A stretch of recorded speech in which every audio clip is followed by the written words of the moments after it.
Assalamualaikum warahmatullahi wabarakatuh. Pada kesempatan kali ini kami akan mempresentasikan makalah kami yang berjudul Perspektif dalam Ilmu Psikologi dan Hubungan Psikologi dengan Ilmu Lain. Di sini saya Mufikri Firdaus sebagai moderator akan dibantu oleh teman-teman saya dalam mempresentasikan makalah. Ada juga Mbak Lintang Andiana Putri dan juga Mas Ferry Hendy. Untuk mempersingkat waktu, langsung saja ke materi yang pertama. Pengertian perspektif dalam ilmu psikologi. Perspektif dalam konteks sistem dan persepsi visual adalah cara bagaimana objek terlihat pada mata manusia berdasarkan sifat spasial atau dimensinya dan posisi mata relatif terhadap objek. Sedangkan pengertian psikolog adalah yang mempelajari secara ilmiah tentang kelakuan dan pikiran manusia.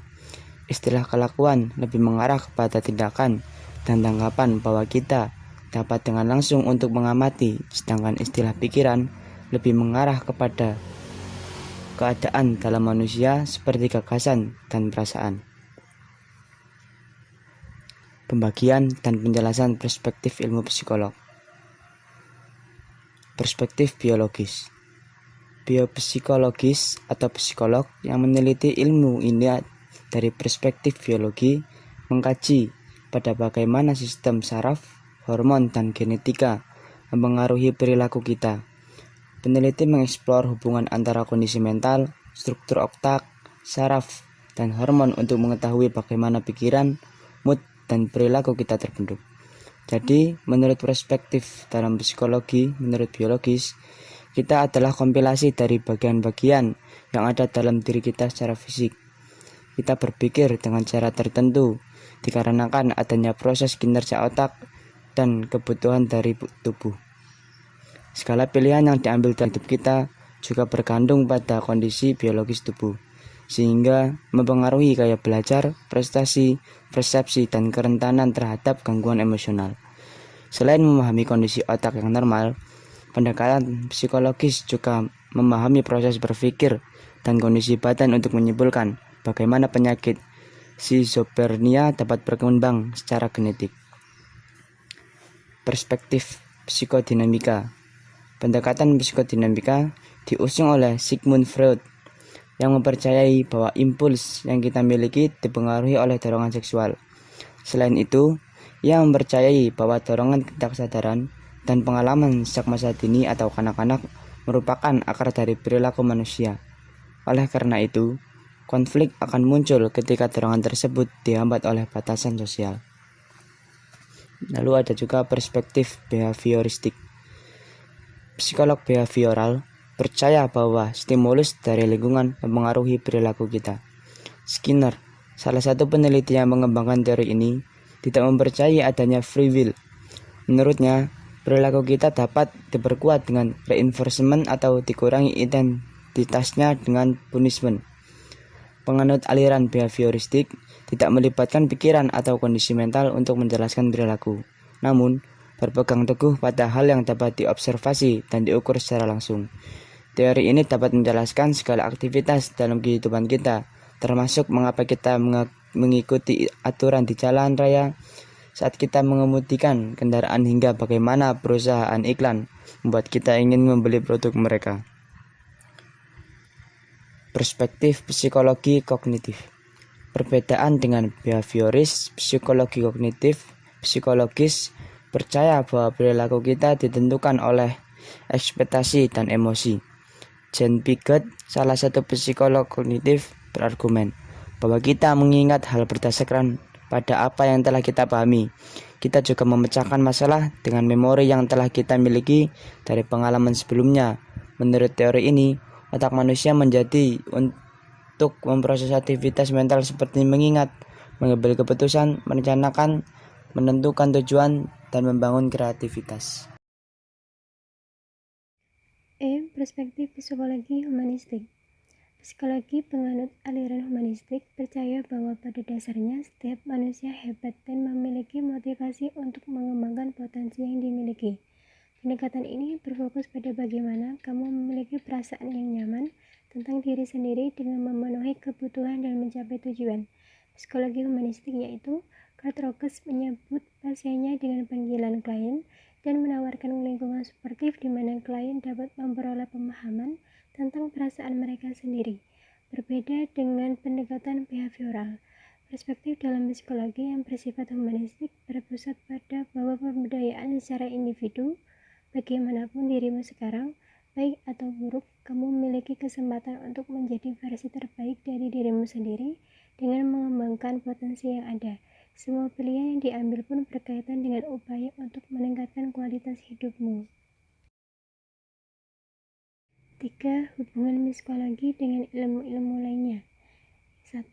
Hubungan psikologi dengan ilmu pendidikan. Sebenarnya, psikologi dan ilmu pendidikan tidak bisa dipisahkan satu sama lain. Mengapa? Karena keduanya mempunyai hubungan timbal balik. Ilmu pendidikan sebagai suatu disiplin bertujuan memberikan bimbingan hidup manusia sejak ia lahir sampai ia mati. Pendidikan tidak akan berhasil dengan baik bila mana tidak berdasarkan kepada psikologi perkembangan, karena begitu eratnya tugas antara psikologi dan ilmu pendidikan. Kemudian lahirlah suatu subdisiplin psikologi pendidikan atau education psychology. Reber menyebut psikologi pendidikan sebagai subdisiplin ilmu psikologi yang berkaitan dengan teori dan masalah kependidikan yang berguna dalam hal-hal berikut. Yang pertama, penerapan prinsip-prinsip belajar dalam kelas. Yang kedua, pengembangan dan pembaruan kurikulum. Yang ketiga, ujian dan evaluasi bakat dan kemampuan. Yang keempat, sosialisasi, proses-proses dan integrasi dengan pendayagunaan ranah kognitif. Yang kelima, penyelenggaraan pendidikan keguruan. Dengan batasan atau pengertian di atas, Reber tampaknya menganggap bahwa psikologi pendidikan masuk dalam subdisiplin psikologi terapan. Meskipun demikian, menurut Peter Rington, psikologi pendidikan tidak dapat hanya dianggap sebagai psikologi yang dipraktekkan saja. Psikologi pendidikan, katanya, adalah suatu studi atau suatu ilmu pengetahuan yang mempunyai hak hidup sendiri. Memang benar bahwa aspek-aspek tertentu dari psikologi pendidikan nyata-nyata bersifat kefilsafatan, tetapi sebagai suatu ilmu pengetahuan, sebagai skente psikologi pendidikan telah memiliki a. Susunan prinsip atau kebenaran dasar tersendiri, b. Fakta-fakta yang bersifat objektif dan dapat diperiksa kebenarannya, c. Teknik-teknik yang berguna untuk melakukan penyelidikan atau researchnya sendiri, termasuk dalam hal ini ialah alat-alat pengukur dan penilai yang sampai pada batas-batas tertentu dapat dipertanggungjawabkan ketepatannya. Di antara alat-alat pengukur dan alat penilai ini, terdapat tes tentang hasil perkembangan jiwa anak. Kedua tes ini lazim disusun dengan sangat hati-hati di laboratorium, misalnya untuk mengetahui ada atau tidaknya kesalahan mekanis dalam kebiasaan membaca anak-anak. Diadakan pemotretan terhadap gerakan mata anak-anak pada waktu membaca dengan mempergunakan optalmograf untuk mengetahui apa yang harus dilakukan untuk mengembangkan suara yang menyenangkan dan untuk memperoleh pemilihan kata-kata yang tepat pada waktu berbicara. Saya akan melanjutkan presentasi dari Lintang Andiana Putri. 2. Hubungan psikologi dengan biologi. Biologi merupakan ilmu yang mempelajari tentang kehidupan. Semua benda yang hidup menjadi objek dari biologi. Karena biologi berobjek dari benda-benda yang hidup, maka cukup banyak ilmu yang tergabung di dalamnya. Oleh karena itu, baik biologi maupun psikologi sama-sama membicarakan tentang manusia, sekalipun kedua ilmu ini meninjau manusia dari sudut yang berbeda. Namun dari segi tertentu, kedua ilmu ini menemukan titik pertemuan. Dalam ilmu biologi, ada sub-pembelajaran yang disebut artopobiologi. Pada artopobiologi ini tidak mempelajari tentang proses-proses kejiwaan, dan inilah dipelajari oleh psikologi. 3. Hubungan psikologi dan sosiologi. Manusia sebagai makhluk sosial juga menjadi objek dari ilmu sosiologi. Sosiologi sebagai ilmu yang mempelajari hubungan manusia dengan manusia lain dalam hidup bermasyarakat. Karena itu, baik psikologi maupun sosiologi membicarakan mengenai manusia tidak kelahiran apabila pada suatu waktu ditemukan titik pertemuan antara kedua ilmu ini. Misalnya mengenai perilaku. Tinjauan sosiologi yang terpenting ialah hidup bermasyarakat, sedangkan tinjauan psikologi ialah perilaku sebagai manifestasi jiwa yang didorong oleh suatu motif tertentu hingga manusia berperilaku atau berbuat demikian. Seperti yang dikemukakan oleh Bauman, sosiologi mempelajari hubungan-hubungan antara sesama manusia. Dalam hal ini yang terutama menarik perhatian kita ialah bentuk-bentuk pergaulan hidup, di mana perhubungan-perhubungan ini menunjukkan sifat yang kurang atau lebih kekal. Pertama-tama pergolongan-golongan dan pergolongan-golongan atau bangsa, keluarga, perhimpunan, tingkatan, kelas, dan sebagainya. 4. Hubungan psikologi dengan filsafat. Manusia sebagai makhluk hidup juga merupakan objek dari filsafat yang antara lain membicarakan soal hakikat kodrat manusia, tujuan hidup manusia, dan sebagainya. Sekalipun psikologi pada akhirnya memisahkan diri dari filsafat karena metode yang ditempuh sebagai salah satu penyebabnya.